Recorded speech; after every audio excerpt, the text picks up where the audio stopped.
In this video, we discuss ARMA process, which is simply a combination of AR and MA processes. We also discuss how to identify the ARMA process with the help of ACF and PACF diagrams. Next, we discuss in a step-by-step manner how to build an ARMA model for forecasting. We also discuss the prediction process with time series models and compare it with the prediction process with structural models. With a simple example, we discuss how to forecast with ARMA models. We also discuss forecasting terminologies with one step ahead and multi-step ahead forecast and rolling versus recursive sample forecasting. We also discussed how to determine the accuracy of out-of-sample forecasts. In this video, we'll introduce ARMA, which is autoregressive AR, and moving average, which is MA. So in this video, we'll introduce ARMA process, which is a very important component of ARMA models, ARMA class of models. Just to make a distinction here, I here is nothing but the integration of the process. So depending upon the levels of non-stationarity, and we'll define it in subsequent videos, depending upon the level of non-stationarities, the order will be integrated of that order. And other than that, the most important part of that ARMA is AR and MA, which we are going to discuss in this video. To put it succinctly, an MA process is nothing but a combination of AR and MA process of different orders, say P and Q. So if AR process is of order P and MA process is of order Q, and we combine them, we get an ARMA process of order P and Q. Mathematically, the notation is YT as a combination of its own past values, these YT minus 1s as we did for AR process, and a combination of white noise processes, which is mu T minus 1 and so on. So this is our ARMA process. Now, as we have already seen, we can put both these AR and MA terms in a more compact notation like this, where phi L is nothing but 1 minus phi 1L minus phi 2L square and so on, the algebraic polynomial. Similarly, the theta L or the MA process can be written as 1 plus theta L plus theta 2L square and so on, which is the algebraic notation. Also, we said that muties here are white noise processes, and these muties, the white noise process that these muties are, can be defined with the expected value of 0, their variance, which is expected value of mu square as sigma square, and their auto covariance as 0 for all the times which are not same as S. For all the T's that are not same as S, the auto covariance is 0 because white noise is a process with no discernible structure. What about the ACF and PACF plots? Interestingly, being combination of AR and MA process, the ACF PACF plots are sort of combination of AR and MA process taken separately. For example, if we put them together, both the ACF and PACF plots are exponentially declining in magnitude irrespective of their order. For example, look at this ARMA process of order 1, 1, ARMA 1, 1, because here AR term is order of 1 and MA term is also of order 1. So this is ARMA 1, 1 process, and it has exponentially declining structure, which is sort of combination of AR and MA itself. If you recall, AR had an exponentially declining ACF while cutoff of PACF same as the order of AR process. For MA process, it was exponentially declining PACF while ACF was cutting off at exactly the same as number of order of MA process. If we combine them both for AR and MA, if we combine these terms, we get both ACF and PACF, which is exponentially declining for both ACF and PACF, and that's how you can exactly identify and differentiate between AR, MA, and PAC ARMA model on ACF PACF diagrams. To summarize, ARMA processes are nothing but a combination of AR and MA processes and part of a very wider class of ARMA models. I in ARMA would show the level of integration or sort of non-stationarity, what is the characteristic of non-stationarity depending upon the order of non-stationarity, whether it is level 1, level 2, the I term would be there. But in finance and economic series, mostly the I part is modeled separately and then the remaining part is modeled as ARMA model. So for example, if I process I2, first we'll try to remove the non-stationarity of level 1 or 2, whatever it is, and once you model out non-stationarity, you'll focus on ARMA part of it in modeling through an expression like this. And lastly, between ARMA and ARMA process, you can differentiate between them using the ACF and PACF plots visually. For ARMA process, both the ACF and PACF are geometrically declining, which is different from ACF and PACF for AR and MA processes separately. In this video, we'll introduce to building and estimating ARMA ARMA class of models. Starting with ARMA model, the first step is identification of the ARMA process. That means understanding what is the order of AR and MA terms, P and Q, order of AR process and order of Q process. Once you understand the structure and order of the model, then second step is estimation of these parameters. For example, if it is a ARMA PQ model, you have parameters, that is coefficients corresponding to AR and MA process, that you will try to estimate with process such as OLS and MLE. OLS is ordinary least square estimation and MLE is maximum likelihood estimate depending upon the context and nature of model. For example, OLS is more suitable to linear modeling, while MLE approach can be used for non-linear as well as linear. Then we come to as last step as model diagnostics, that is you test the model. Generally you try to test the residual of the model. That residual should be, generally the assumption with residuals is that they are white noise terms, so they should have no autocorrelation structure. That is one. Often the model is also tested for overfitting. For example, you start with an overfitted model and then you test the parameters whether they are significant or not. So you keep on eliminating insignificant parameter to arrive at a very parsimonious model. The idea behind using a parsimonious model is to choose as less number of AR and MA terms as possible. A parsimonious model has two very good properties. First and foremost, it consumes less degrees of freedom, which means observations or data observed, resulting in lower standard errors. So if you have a parsimonious model relative to a bulky and more complex model, it will consume less degrees of freedom and result in lower standard of errors. That means good and high power of test. The second part is overfitting. So a model which is bulky and complex and not so much parsimonious may have a problem of overfitting. That means it may fit to data specific properties, which we often refer to as noise also in physics parlance. While a more parsimonious model has less tendency of overfitting and it may rather fit to important properties of data, which is often referred to as signal in physics parlance, and which means the implication is that a very bulky model may give very high and good fit with a given sample on which it was trained, while in out of sample, a new data, it may perform poorly. In contrast, a parsimonious model may be relatively not as efficient in a given set of data in which it was modeled, but its relative performance on out of sample data would be extremely good. How do we choose between two competing models? So there we use something called information criteria for selecting different lags or structure of ARMA process, that is PQ order, ARMA orders, that is PQ terms. We have three famous AIC Akaike information criteria, Schwartz information criteria, and also Hanquin criteria. These criteria are nothing but a combination of two terms. The formula is different, but essentially they are combination of two terms, sort of trade-off or two competing parts. First part, this part which is log L, which is the log likelihood function, sort of log likelihood function, which is computed based on the residual errors from the model. As you keep on increasing the parameters, there are two competing effects at play. These residual errors will come down. So as you keep on adding more and more parameters, this first term will go down as residual errors will go down. However, the second term, which is K, increases with parameters, so number of parameters. So the two competing effects, residual, this term represents residual. For example, here this term represents the decline in residuals with the addition of new variables, while the second term, this term, captures increase in number of parameters. So you try to choose AIC value which is lower. K here is K by T, where K is number of parameters, small k is number of parameters, and T is the sample size. Log L, like I said, is the log likelihood of observing the parameters. Essentially, it is computed from the residual squares. So here these two competing effects are at play, and their net, which is the AIC information criteria, they are used to compare the models with different structure, or that is different order of the process, ARMA PQ process. So to summarize, in this video we discussed how to build, estimate and test an ARMA class of model, and while deciding the structure of model, how do we select the lags of AR and ME terms using the information criteria AIC, BIC and HQIC criteria. In this video, we'll introduce forecasting with time series models. We'll also discuss and compare them with structural models of forecasting and prediction.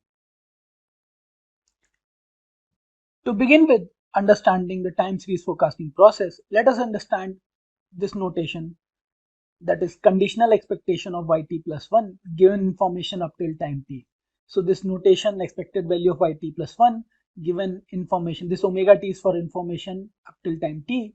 It is called conditional expectation of this value y at a time t plus 1, given information available omega t up till time t. This is this notation. Similarly, we can write it for time t plus 2, t plus 3, and so on. Now, let us think of a zero mean process like white noise process mu t. Its conditional expectation at time t plus 1 given time t is said to be 0 for all s greater than 0. So, for all future periods, its forecast, the expected value of its forecast is 0. There are two very simple methods of forecasting. One is called naive no change forecasting. This naive forecasting method suggests that forecast of a series y at time t plus 1 given at information time t is nothing but its previous value yt at time t. This is also more applicable in the random walk process where the process is purely random and therefore the best forecast of tomorrow is whatever the value today. So therefore the conditional expectation of the series y at time t plus 1 given that all the information and values known at time t is nothing but the value at time t itself, which is yt. This is also called no change forecast because we assume that future value, the best estimate of future value is today's value itself. There is another set of processes which are mean reverting, which are expected to revert to their long-term mean, and therefore in that case the unconditional expectation is taken, and that unconditional expectation of mean of y is taken as forecast, sort of long-term mean. So in this case, for a process which is mean reverting, which is known to revert towards some kind of long-term mean, the unconditional long-term mean, what is unconditional? That we have taken the mean over a long horizon, not specific to a particular information, but over a long horizon, that unconditional mean is taken. It is also, in other words, this is some kind of long-term average that is used to forecast at any time t. Now, this long-term forecast remain valid for whether you are looking at t plus 1 or t plus 2 or so on, and therefore this is unconditional. This is unconditional at what time you are looking in. Is simply the unconditional forecast. So we simply write expected value of y t plus 1 is equal to that long-term mean, or expected value of yt plus 2 is equal to that long-term mean. Now notice there is no conditional. This conditional omega t term is not there, which means that this is unconditional. Now let us compare these time series models and forecasting with time series models with structural models.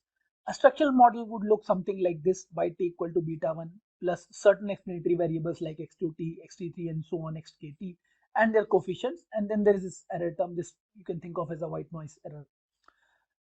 When you are forecasting or predicting with this kind of structural model, which is obviously driven by some kind of theoretical underpinning, the conditional expectation of yt at time t with given information at t minus 1 would appear something like this. However, this kind of forecasting, and because these betas are constant, they are sort of population parameters, so they are taken out. So inside expectations operator, we have taken expectations on both sides. We have x2t, x3t. These are the values in the expectation. Now, in order to conduct the forecasting or prediction, or what we call as conditional expectation of yt, we need forecasts of x2t, x3t, xkt, which are time series processes themselves.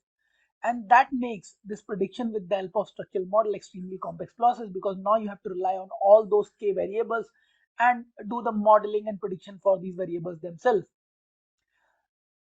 This is a difficult part, and therefore one may have to examine the historical values of all these x's, maybe find their some kind of mean or expected values. First you have to find their expected values, and then in turn you have to forecast the expected value of yt. However, rather than going through this cumbersome exercise, if you are relying on simple time series model of yt by modeling through its own values like yt minus 1, yt minus 2, and the white noise information shocks mu t's that have arrived currently and previously, you can very easily model yt without considering these values. The idea here is that this structural relationship or any other kind of structural relationship will remain anyway valid, and therefore this relationship will remain also valid historically. That means for yt minus 1 and yt minus 2, and therefore when we are modeling yt with yt minus 1, yt minus 2, and so on, essentially we are factoring these relationships that have appeared or captured their information historically. So this relationship, the information pertaining to such structural relationship, is in historical terms is already captured in yt minus 1, yt minus 2, and therefore when I'm modeling yt with its own historical values and white noise error terms such as this through some kind of ARMA process, I'm essentially, without even going into this structural model, I'm factoring this. And therefore, this kind of modeling is extremely powerful, that it saves a lot of time and effort in modeling the structural model and able to capture the information content of this structural process itself. So to summarize this video, we have understood what is time series forecasting, what are the elements of time series forecasting, and how it is a better way when we are doing some kind of future forecast or prediction as compared to structural models. While it takes the information content of those structural models, still it saves or avoids a lot of problems in terms of information collection and information gathering and building cumbersome models as done with the structural models.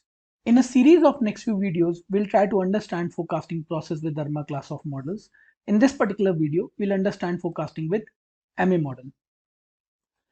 Let us examine this simple ARMA PQ model at time t with s steps into future. The forecast would appear something like this. Notation is ft plus s, representing at time t s steps at forecast. Now it will have two components. First, AR component, that is its own previous terms. If the actual value is not available, then forecast f will be employed, which is the previous values of the series itself, and its coefficient AIs, which are autoregressive coefficients. And then you have MA terms, white noise process mu t, his previous values and current values of mu t with MA coefficients. So let's start with forecasting of MA process. Let us take a simple example of MA 3-order process, yt equal to mu. This is the constant term which we assume some kind of long-term constant value which is known to us from historical experience.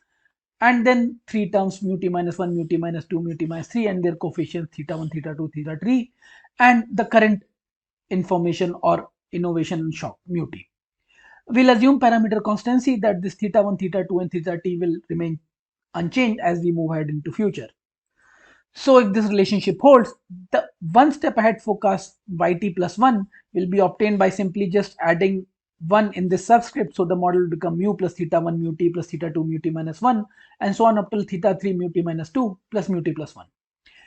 In this model, we can obtain the forecast by simply taking expectation, which is the forecast essentially nothing but conditional expectation of yt plus 1 using information available up till t, that is conditional up till sigma t. So we'll apply the expectation operator, and the constant terms such as mu and theta 1, theta 2, theta 3 will remain unchanged and will be taken out. However, one important point, till now we have been saying that the conditional expectation of error term as 0 because these are white noise processes. However, when we are standing ahead in today, all the information or these information shocks, what we are, if you recall, we said these white noise processes are nothing but being white noise processes are used to model the information shock that has arrived in the process. So whatever information shocks have arrived till date, they are already known. So their conditional expectation is not 0, we'll not take it as 0, but we'll use the actual values. So for example, up till information t, up till time t, we have all the information available. So for that, we'll use the actual observed values of mu t minus 1, mu t minus 2. However, for mu t plus 1, because this is not known, its expectation obviously will be 0. So expectation of this mu t plus 1 will be 0, but the conditional expectation of these terms mu t minus 1, mu t minus 2 will not be considered. Their actual values will be taken.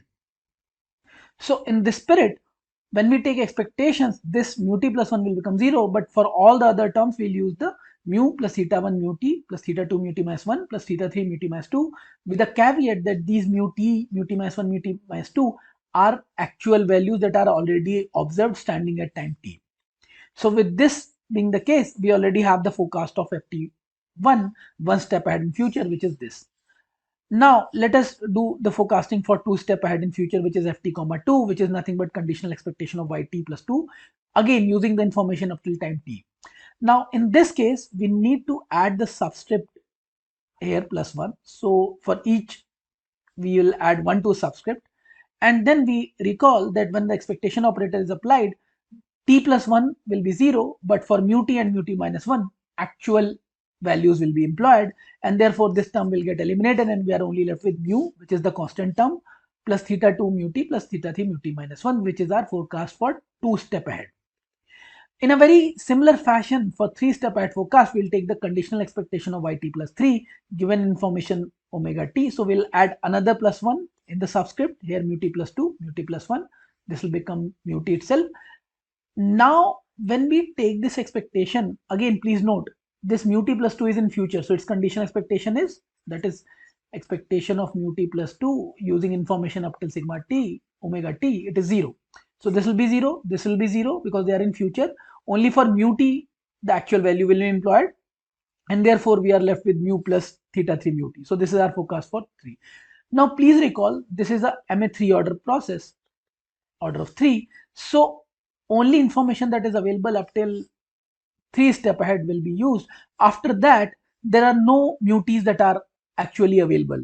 So now all the terms will be in future, that is mu t plus 1, mu t plus 2, and so on. Case in point, 4-step ahead forecast, which is nothing but conditional forecast of yt plus 4 given omega t. Now in this case, as soon as we add 1 step ahead, we have t plus 3, t plus 2 and t plus 1. All these white noise mu t are in future. So their conditional expectations given omega t, which is the information available till t, will be 0. So all these terms will be 0 and we are only left with mu. And I hope you can see where we are going with this. All future forecasts t comma 5, t comma 6 and so on will become mu only, which is the constant or some kind of long-term mean of this process.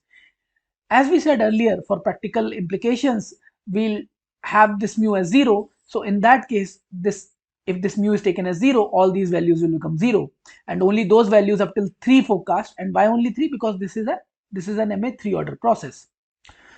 Since the MA 3 order process has a memory of only 3 periods, any forecast of 4 or more periods will converge to that long-term unconditional mean mu, or the intercept term. If this is being taken as 0, then this part will become 0 only, and only up till 3-period forecast will survive. To summarize, in this video, we have discussed how to forecast with MA process.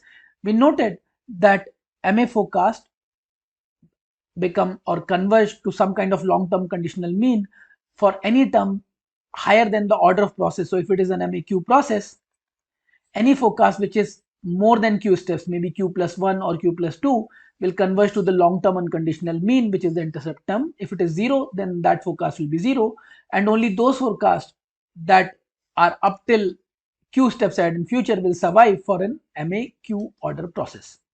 In this video, we'll try to understand forecasting for AR processes. Let us consider a simple AR2 process. Its structure would be yt equal to mu, which is again the constant term, may be taken as 0 also, phi1 into yt minus 1 and phi2 into yt minus 2, which are the previous values along with the coefficients, autoregressive coefficients phi1, phi2 and the white noise error term. Now as we'll see shortly, very shortly, that unlike MA process, which was restricted to the number of lags of white noise terms, AR process has an infinite memory. We'll see that. So let's understand what will be the t plus 1 forecast here. So forecast at t plus 1 would be the constant term plus phi1, and we'll add for each of these subscript, we'll add 1. So here we have mu t, yt minus 1, and then this mu t plus 1, which is the white noise error. In this case, when we are computing the forecast for 1 step ahead, and by taking the conditional expectation of yt plus 1 at information available up till time t, please recall that up till time t we have yt and yt minus 1 already observed. So we'll not be taking their expectation but actual values because they can be observed. And when we are computing the expected value of this mu t plus 1, because this is not observed, it will become 0. So our expectation operator will operate on this mu, yt minus 1 and so on, but their actual values are available, so they will be taken. But when we compute the expected value of this term will become 0. So we are left with mu plus phi1 yt, phi2 yt minus 1. These are actual values that are observed already because we are standing at time t.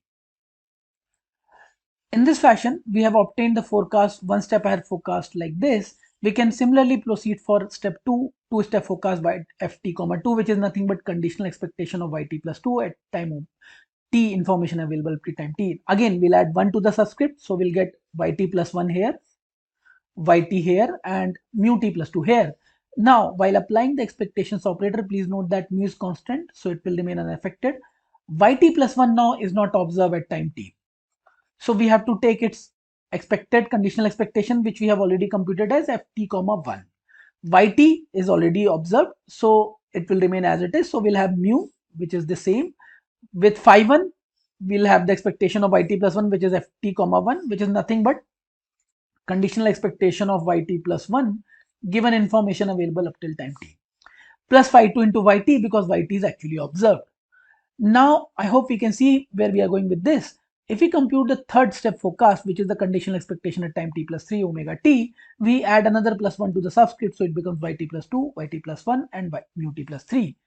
The expectations operator will give us mu here, but now yt plus 2 will be nothing but ft comma 2, which is computed in the previous step, and ft comma 1, which was computed in this step. And therefore, our resulting forecast which appears like this, we can obtain a more generic expression. Look at this, ft comma 3 plus mu into phi 1 times ft comma 2 plus phi 2 times ft comma 1. So the generic forecast will appear like this, which is nothing but ft comma s steps ahead forecast with a constant term, immediate previous term s minus 1 and next previous term s minus 2. Why these two terms? Precisely because this was an AR2 process. So that's why we are having these two terms, but with these we can go ahead infinitely in future and we'll always get a forecast which is not same as mu or 0 as was in the case of MA, which means for every n x steps in future we can obtain some kind of conditional forecast using previous two values which do not become 0, unlike the case was MA. In MA, as soon as we are ahead of the MA order of the process, which was MAQ, the forecasts were converging to mu, which is the conditional mean, or 0 if in case it was 0. But here, every time we observe some kind of forecast depending upon its immediate previous values, and that is why we said this AR process has infinite memory. More importantly, now that we have forecast for this ARP order kind of process and MAQ as we seen earlier, we can combine them and obtain the complete forecast for ARMA PQ process.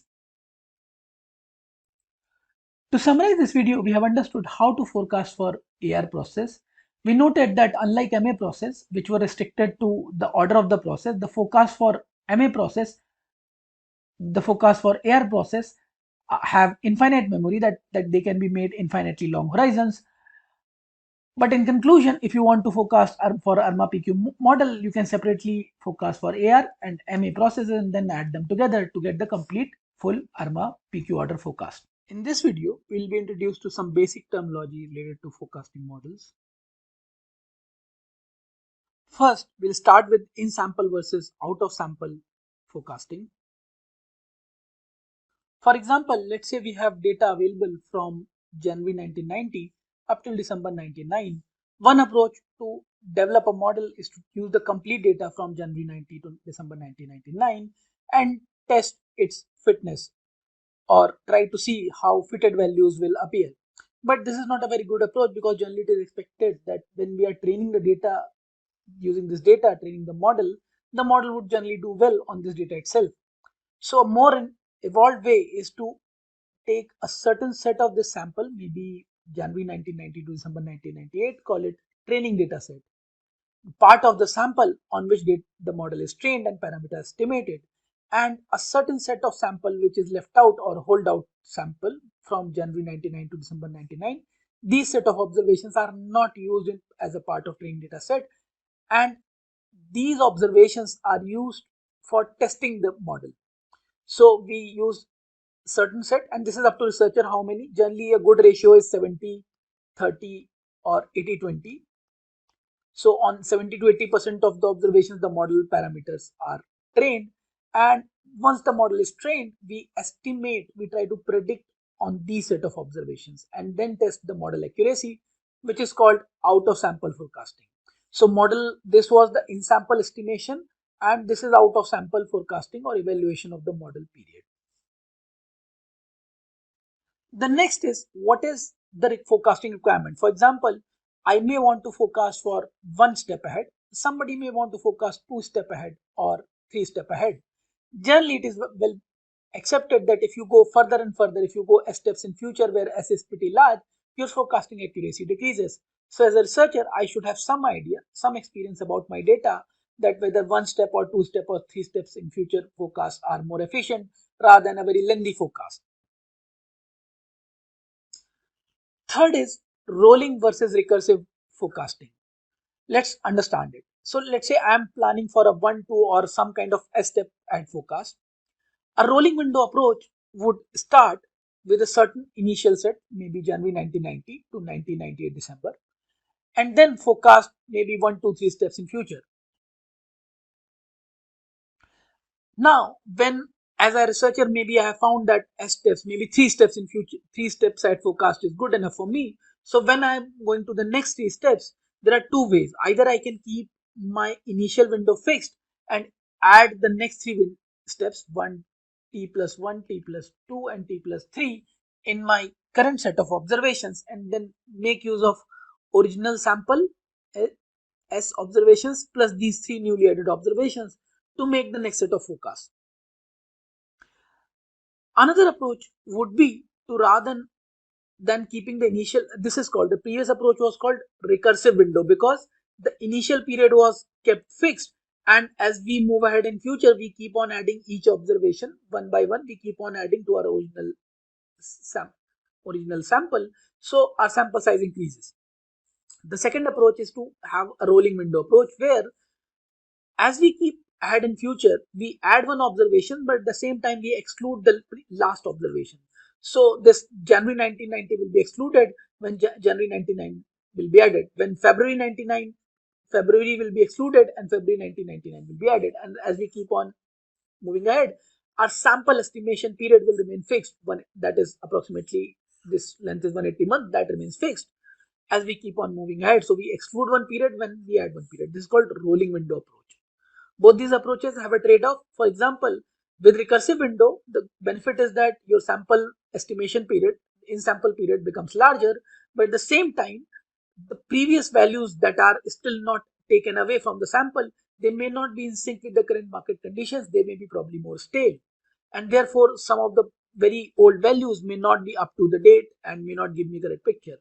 While with rolling window, we limit our sample size to, in this case, 180 or a certain number, but at the same time, as we move ahead, we keep on excluding historical values so that our sample on which we are training the model is more in sync with the current market conditions.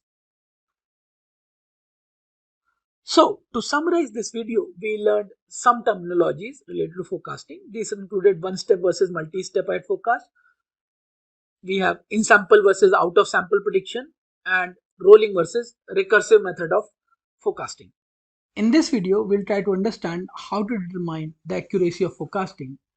As we noted earlier, that often it is important to have model trained on in-sample, on a given sample data, while use the holdout sample or out of sample, the second cut of sample, for out of sample prediction, and then find the accuracy of forecasting on this out of sample prediction set. Let us see and proceed how to do that. Let's say you have built some kind of ARMA model, and you have, as using the method that we have already seen, you have forecasted certain values for 1, 2, 3, 4, and 5 steps ahead. So these are your forecasted values on out of sample. Because this is out of sample, you already have the sample values available, actual sample values to test. The approach to do is compute some kind of error measure. In this particular example, we'll use mean square error, mean absolute error, and root mean square error.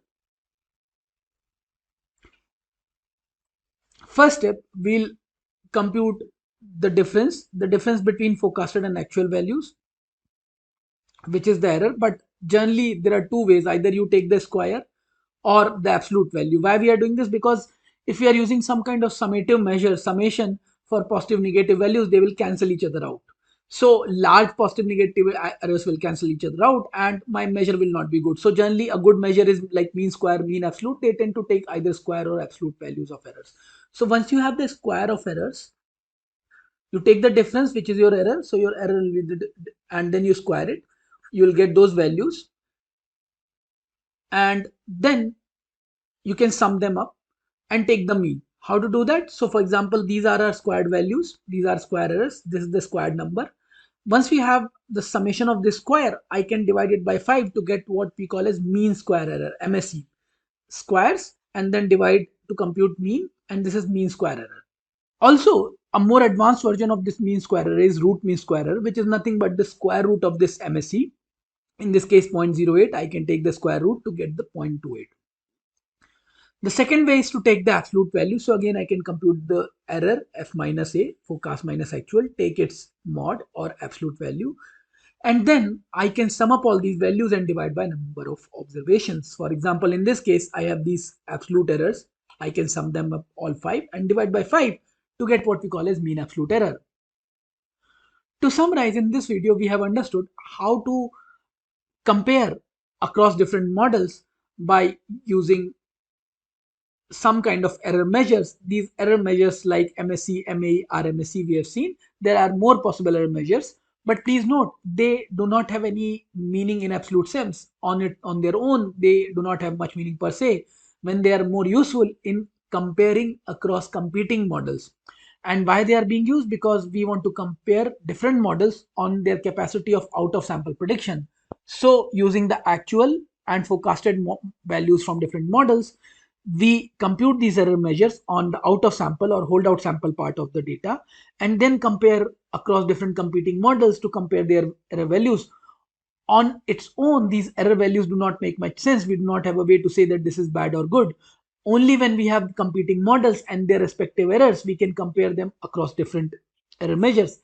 Also, what kind of error measures are being used? That is up to researcher. In different cases, different measures are used. For example, when you are working with financial market returns, probably the positive errors are not so much as bad as negative errors. So an investor would rather like to have those models where, or evaluate a model based on its negative error, how much extremely negative returns or losses he is witnessing. Maybe he is not very worried about positive returns or gains. He probably is more interested on the negative side, negative tail of errors. So what error measures we are going to use, that is up to the researcher and the context, but these errors will be used on out of sample forecasting or prediction in comparing across different competing models.